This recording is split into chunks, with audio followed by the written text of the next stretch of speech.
The number one question we always get here at the international headquarters for Broke Rednecks is usually from a lot of new shooters what kind of guns they should get first, how they should prioritize it, what a normal but modest gun collection should ideally look at. And so we sat around and compiled a list. We have more than a few guns, and it was hard to pick and choose. But we decided to go with a series of them that any new shooter can find. More importantly, we went with guns that you could get on a budget, something that isn't going to break the bank to get a hold of, and guns that are going to be functional, all have multi-purposes, and would all be able to be used in multiple states. Now, before I go any further, some states have different laws. Texas, for example, I can have as many bullets in my Glock or my M4 as I want. New York's probably a little different. So be sure to check your own state laws before you go out and buy your collection. But this would be a good baseline for us to go with. Now, the first gun I picked, and I put this as a priority, is your concealed carry handgun. Not all, but most states have some version of concealed carry, and I encourage every shooter to get it. It's better to have it and not need it. Plus, it's some extra good training. Now, the gun we chose is probably not the most common, but it's the one I carry. This is a Glock Model 22 40 caliber. I carried it both in law enforcement, and I carry it concealed now. I've carried it on security jobs and other things. It's got a 15 round capacity. Again, different states will vary, but it can hold 15 rounds plus one in the chamber. It's got a standard 4-inch barrel. It's easy enough to conceal for your average person. Now, if you're 5'2" and 100 pounds, you may want to go with something a little smaller. Find one that works for you.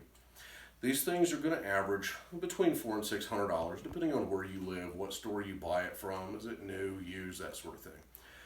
It's a gun you can get on a budget. If you're a new shooter, I might recommend going with, say, the Glock 17 or the Smith & Wesson 9V and 9mm because the ammunition's a little less expensive. But the 40 caliber is a good solid all-around round. It's going to have stopping power, but not so much it's going to blow through 15 walls and go down the street. You don't need a Desert Eagle 50 cal. But for something that's going to be concealable, something you can practice with and get good with, the other reason that I recommend brands like Glock, and if you watch our other videos, you're going to see Glock, Smith & Wesson, and Ruger, is because you can get replacement parts, you can get accessories. If you don't like these grips, you can get some that you do like. If you want magazines that drop quicker, you want different sights, you're not going to have a problem getting that. But because you're going to use this gun by far the most, it's going to be the one you carry. If somebody breaks into your house, it's going to be the one you grab. You're probably not going to get a bolt-action deer rifle to run off a burglar. So think about a good handgun. And like I say, I carry the Glock 22, but see what works for you, what feels good to hold, what feels good to shoot. The next gun we put on the list is a good shotgun. For new shooters or people with a modest collection, I prefer a pump. Something like a Remington 870 or a Mossberg. This in particular is a Mossberg shotgun. I bought this for my nephew when he graduated high school. It's a 20 gauge, has a 26-inch barrel, and it has the 3-round plug. You can take the plug out, and I believe this will hold 5 without the plug. Most states, if you're going to hunt dove or duck or any bird that's migratory, you're going to have a shotgun with a plug in. It's federal law. But for other things, you won't. But it's also pretty decent for home defense. If you put birdshot in this thing and somebody comes into a room, you're going to tear them to bits. However, birdshot is a bunch of small pellets. It's not going to go, again, through a bunch of walls. Most people don't live in the middle of the country in a cabin. They live in a neighborhood. They live in an apartment complex. So they need to think about where their bullets are going to go. And a good pump shotgun is great for home defense. But again, you can hunt a lot of different game with this. In states like New York, you can hunt deer. You can hunt duck, quail, pheasant, dove. And most states have even open public lands you can hunt on. So from a game-taking perspective, this shotgun's probably going to be your most commonly used item. Now, to give you some context, when I bought this, I believe I paid about $250 for it. I bought it in a pawn shop. I don't believe I've ever seen them cost more than $400 new. So without really breaking the bank, you can go get a good, decent shotgun.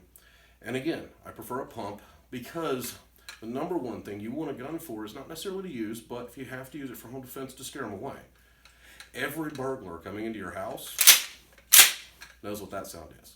And then they don't come in anymore. So think about that too. It is a great way to dissuade people for things. The third and fourth guns we picked are kind of interchangeable. Depends on what you're going to do with it. If you're somewhere where you're going to do a lot of hunting, you'd want to go with a hunting rifle. If you're going to get a chance to hunt deer, pig, elk, something like that. And so I'm going to go ahead and talk about the hunting rifle first because most people are going to have more time to go hunting than they are to practice with more of a tactical rifle. This particular rifle, again, this is the nephew's. I picked his because it's more of a budget gun. This is a Remington 700 270. I like the 270 caliber. It's a good middle of the road caliber. If you're going to go hunting elk in Colorado or moose in Maine, yeah, let's get a 308. But if you're only going to have one hunting rifle, it needs to be big enough to take deer, but small enough you're not going to blow something like a turkey apart. So I got him this Remington 700 270. Because of his age at the time, I wanted something that wasn't going to be too hard to carry through the woods. It was going to be a little lighter. So I went with one that had a fiberglass stock. I have this same gun, but it's got the old chestnut stock. Something to think about. Now, again, I got this gun for about $250 in a pawn shop. It came standard with a 3x9 scope. It's not top of the line, but he has no problem hauling out a baseball at 100 yards. It's got a good smooth bolt action on it, set for a sling. So if you're going to take this hunting, it's going to be comfortable to handle. The other upside of the 270 round is if you're talented, you can go out 600-700 yards with it. Most people are not Marine snipers. But if you just want a gun that can reach out, touch something, have knockdown power to long range for taking a wide variety of game, I recommend the Remington 270, 700 270. Just a good, solid, all-around gun. New, you're probably going to pay about $550, $600. You can find them in pawn shops a little cheaper. Sometimes in holiday deals, Academy will have them for $350 or $400. So keep your eye out and watch right after hunting season. You're going to see a lot of these. But it's just a good, solid rifle to own. And the kind of thing, frankly, you can pass on to your kids. Now, lastly, we're going to talk about the tactical rifle. If you're going to get the tactical rifle, there's a couple considerations you need to take in. One, state laws. States like California, New York, New Jersey are severely limiting not just what you can possess, but where you can shoot them, magazine capacities, that sort of thing. So before you go out and buy yourself an AR-15 or an M4 carbine, check that. I prefer the M4 platform. This is a 223. It is produced by CMMG, and it is an M4.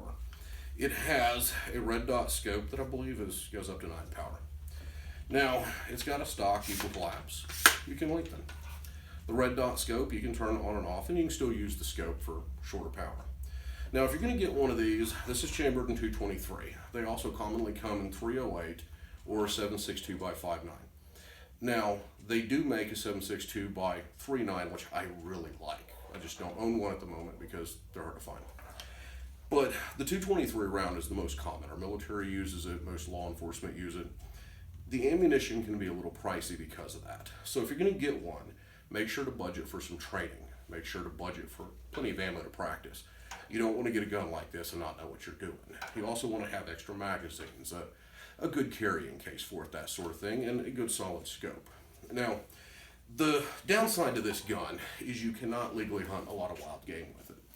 Many states 223 is too small around. You couldn't take an elk with it, for example, or a deer in places other than South Texas. So you'd want to be careful there. The upside to the gun is it's a great defensive weapon. From a shooting platform, it's more accurate than a handgun. It could reach out about 400 yards effectively. I'd go a little less, but the Army says 400. It's also the kind of gun that, because it's compact, it's more concealable than any of these rifles. Give you a side-by-side comparison. Let's stand the Remington 700 up next to the M4. I mean, there's a big length difference. There's also a weight difference. This is quite a bit lighter. So, if you're going to have a rifle that you need to hunt with, you could drop a deer with this caliber if you're a good shot and it's got the red dot, so you should be. You can also hunt some smaller games. Think turkey, pig, stuff like that if you wanted with it. But it's the kind of gun that 30-round magazine, you can be dangerous. There's a reason that the military switched to these from the M16. This is the Army gun. And most soldiers and our special ops guys love it. It's light, it's maneuverable. You can duck under cover with it where you couldn't with a longer rifle. But this gun is going to be more expensive. Most of these range between $800 and $1,200 a piece. So if you're going to get one of these, you need to be able to invest in it. Training will cost you a little bit. I mean, it's easy to drop a $100 bill on ammo playing at the range with this. You can get scopes ranging from $60, $70 to $300 or $400. They can get expensive real quick. But if you want a good all-around, well-rounded gun collection that's going to be good for the fun shooter, but also a prepper or somebody like that, it's hard to not include the M4 carbine.